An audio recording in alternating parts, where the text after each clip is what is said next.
हमारे YouTube channel पे आपका स्वागत है। तो शुरू करते हैं आज की स्टोरी। नीलम की स्याही और रहस्यमयी पांडुलिपि। शिमला की पहाड़ियों पर कोहरा छाया हुआ था। देवदार के पेड़ों के बीच बसी विक्टोरिया मेमोरियल लाइब्रेरी अपनी सदियों पुरानी दीवारों के साथ खामोश खड़ी थी। जासूस अद्वैत अपनी लंबी कोट पहने लाइब्रेरी के भारी ओक के दरवाजों के सामने खड़े थे। उनकी आंखों में एक अजीब सी चमक थी, जैसे वे हवा में तैरते रहस्यों को पढ़ रहे हों। आज सुबह ही उन्हें एक टेलीग्राम मिला था।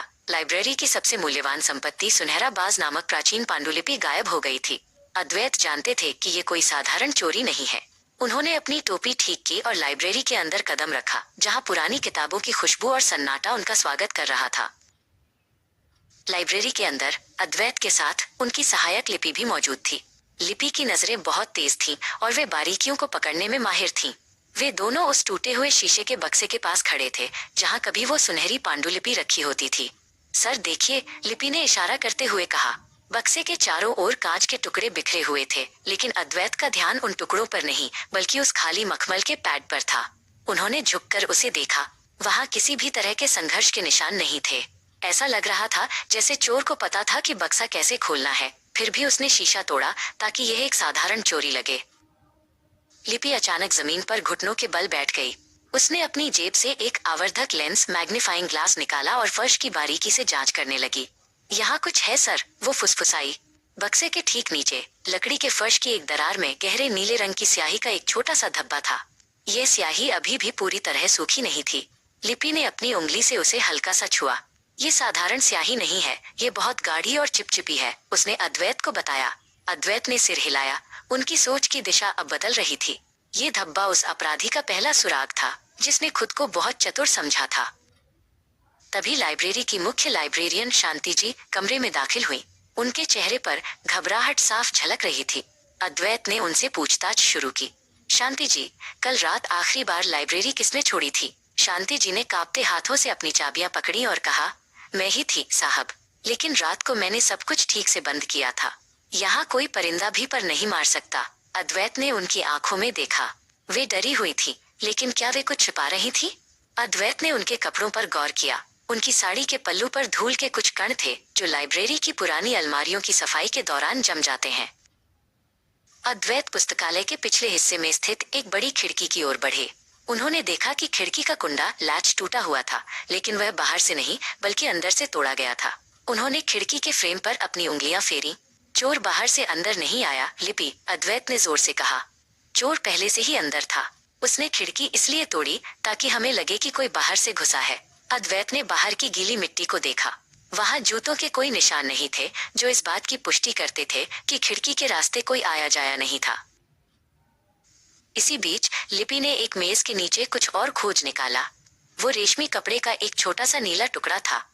सर, ये देखिए, उसने टुकड़ा अद्वैत को दिखाते हुए कहा। ये उसी स्याही के रंग से मेल खाता है जो हमने फर्श पर देखी थी। लिपि ने महसूस किया कि ये टुकड़ा किसी महंगे कोट या दुपट्टे का हिस्सा हो सकता है। ये साफ था कि चोर कोई साधारण व्यक्ति नहीं, बल्कि कोई ऐसा था जो बेहतरीन कपड़े पहनता था और जिसे पांडुलिपि के मूल्य का पूरा अंदाजा था। लिपि ने उस टुकड़े को एक छोटी प्लास्टिक की थैली में सुरक्षित रख लिया।